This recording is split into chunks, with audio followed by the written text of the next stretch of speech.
This is the Nintendo Switch, but this is not a traditional review. In general, most reviewers do their best to be impartial. They want to give you the facts to help you make informed purchasing decisions. But this video comes from someone who thinks Nintendo have had the perfect idea for the future of games consoles and why my love for them as a company has probably helped me get to this conclusion. I've been playing video games for 25 years. That entire time has been spent with Nintendo as a constant. Some of my oldest memories are of playing NES games with my brother, probably when I was about 3 years old.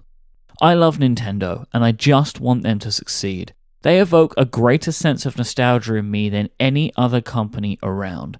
But Nintendo have been faltering these past few years. Some lackluster product design and poor marketing to boot have kind of left them with uninspiring consoles on offer. But now, enter the Nintendo Switch. The idea of this console is all I have ever wanted for the last 25 years. One console that plays the same games whether on my TV or in my hands. This should be it. This should be the holy grail of games consoles. Has Nintendo succeeded?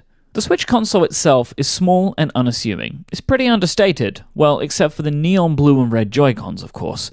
The kickstand is a great idea in theory, but has been poorly executed. You cannot stand it whilst charging, and it's really quite flimsy. The placement of the kickstand means that it's hard to really stand it up securely on many surfaces, and the angle isn't very good. It just doesn't go back far enough. I know I will get some use out of it, but really I wish it would have been better. I know I'll be looking for some kind of stand for this thing, and I have one pre-ordered, but Nintendo should have nailed this purely because the idea of adding a kickstand to this product makes just so much sense. The Switch dock is simple, but an effective part of this system. It has built-in cable management to keep things out of the way, and the system easily goes in and out without much fiddling at all. It's really low profile, and it makes the Switch not look out of place next to a TV. Plus, the whole thing together is significantly smaller and less garish than other home consoles. It fits in well without taking over the environment that it's in. The Switch also easily goes in and out of the unit. I had expected that you would need to click or force it into some connector of some kind, but this just doesn't seem to be the case. The Switch goes in and out of the dock with ease. The Switch unit itself is light and compact. The screen is really bright and it looks great to me. It does feature a touchscreen, but I'm not sure that it's really needed, to be honest, because I can't imagine many games taking much use of it, because any game that uses a touchscreen would have to have some kind of fallback for when you've got it plugged into your TV. So I can't really see how any developer would take real use out of the touchscreen that's attached. When playing a game as intensive as Zelda, you're looking to get about 3 hours of battery life from the Switch. The Switch features a USB-C port, so in theory can support charging via an external battery pack for prolonged battery life on the go. But honestly, this is a real mixed bag. Some battery packs just do not provide enough power to get the Switch going, and some just kind of work. I ran some simple tests with the biggest external battery pack that I own, which is an Anker PowerCore Plus 26800. I plugged the Switch into the pack and lost about 3% battery over 35 minutes whilst playing Zelda, and then when not plugged in, I lost 8% in just 15 minutes. So this is a definite and clear improvement, but it seems that in most cases an external pack is just going to prolong the battery life of your console whilst playing, not actually charge it. But honestly, I'm pretty much fine with this. The only time that I can imagine wanting to play the Switch for more than 3 hours without the likelihood of there being a charging point around is when I'm traveling on a plane. But if I can use an external battery to get an extra hour or two more out of the thing, that's going to be enough for me. With the Switch, Nintendo said goodbye to the Wiimotes and have created their next controller, the Joy-Con. You can definitely see some of the lineage to the Wiimote, but the Joy-Cons have been custom built with the Switch in mind. They feel great, they have a soft touch plastic that I really like and make them great to hold on to, they're nice and grippy. The blue and red versions are my favorite over the grey. They really have a lot of pop, and they add character to the console itself with 2 new colors for Nintendo. The easy option would have just been to carry over the red and green from Mario and Luigi, but the neon red and the blue give the Switch its own identity. And being able to use the Joy-Cons detached from the Switch is amazing. You can hold your arms however you want in any position. They're not set to a fixed location where you've got them both holding onto a controller which is right in front of you. It's way more comfortable to sit this way as you can kind of position yourself however you want. And I will just never get tired of the sound that it makes when you attach them back to your Switch. Adding the Joy-Con straps to the controllers makes them significantly nicer to hold as well. It's a small addition, but adding to the heft of them overall is great. I actually prefer playing like this when docked to the TV than having the Joy-Con in the grip or using the Pro Controller. One of the things that makes the controller modes of the Switch great for me is that I find it to be much nicer ergonomically. I choose how I want to play and adjust when necessary. The Switch's software lineup for launch has been a point of contention for many. In most markets, the games that are available right now are The Legend of Zelda: Breath of the Wild, 1-2 Switch, Shovel Knight, I Am Setsuna, Fast RMX, Super Bomberman R, Just Dance 2017, and Snipperclips. In the run-up to launch, this was considered a light lineup, and that has been a downside for a lot of people. However, in me listing them out here, I actually think that's kind of pretty good, to be honest. Most consoles launch with a small selection of games, and here we have a huge first-party title, a fun party game, a great port, some fun multiplayer games, a racer, a dance game, and a couple of extras thrown in to boot.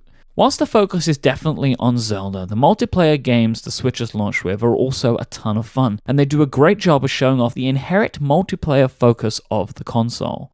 1-2 Switch offers the usual Nintendo weirdness, where you go from cracking a safe to playing table tennis to milking a cow, which would be a lot of fun if you're playing against your family over the holidays or adding some laughs to a night in with friends.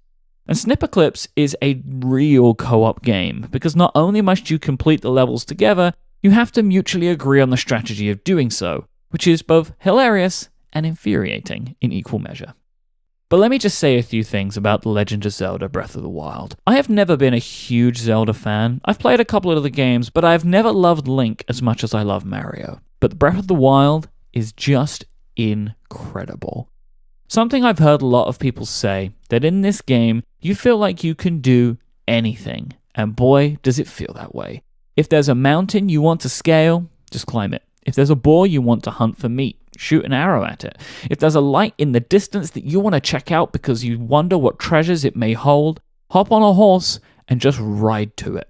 I have yet to come across something in this game that I haven't been able to do. If it seems possible, it is possible. I've been playing Breath of the Wild now for maybe about 15 hours, and I feel like I am about 2% of the way into the game. Even just the story, I don't feel like I'm very far along yet, because I just keep getting distracted and running off into the distance to chase down something that's interesting looking to me. Couple all of this with fun combat, a beautiful art style, and a compelling story, and Nintendo have not just made a system seller, but probably one of, if not the best game they have ever turned out as a company.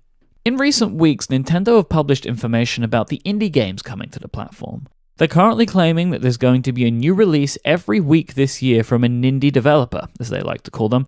If Nintendo deliver with these indie titles, along with their own big franchises, I think that the Switch is going to be my favorite console for the foreseeable future. The UI overhaul of this system compared to the Wii and the Wii U has been a long time coming, and I'm so happy with the fresh look. But the Nintendo Switch software is not without its faults.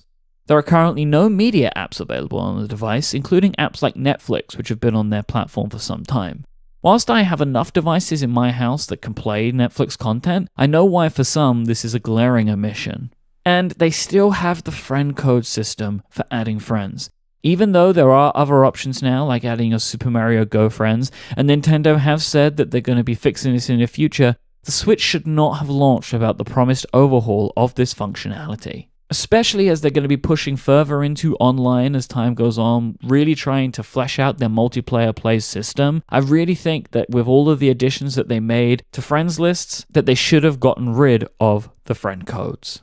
But look, as I said, I'm a long-time Nintendo fan, which means I expect there to be some weak spots. Nintendo have a history of making peculiar choices. Some end up being amazing, and some result in glaring flaws. But the faults of the Switch are less glaring, in my opinion, than they were on the Wii U.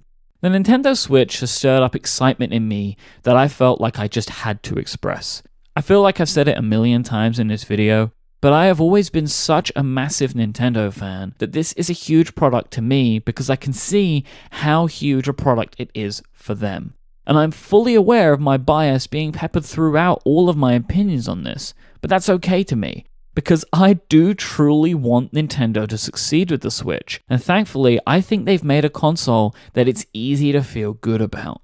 The Nintendo Switch has finally made true on the promise of the same video games everywhere. You can plug this system into your TV, grab a controller, and play Zelda. Then when you need to leave in the afternoon, pick it up and go. You could be sitting in the park playing Shovel Knight, because it's nice out that day. But then when the wind picks up, just pick it up and head back home again. The Nintendo Switch is important to me, and I can see that it's important to Nintendo. This is the console they've spent clearly over 30 years building towards. This isn't just an iteration on one of their consoles. This isn't just a new SNES, or a new GameCube, or a new Game Boy, or a new DS. The Nintendo Switch is the beginning of a new strategy for Nintendo. One console, all types of play. It's a revolution, not an evolution.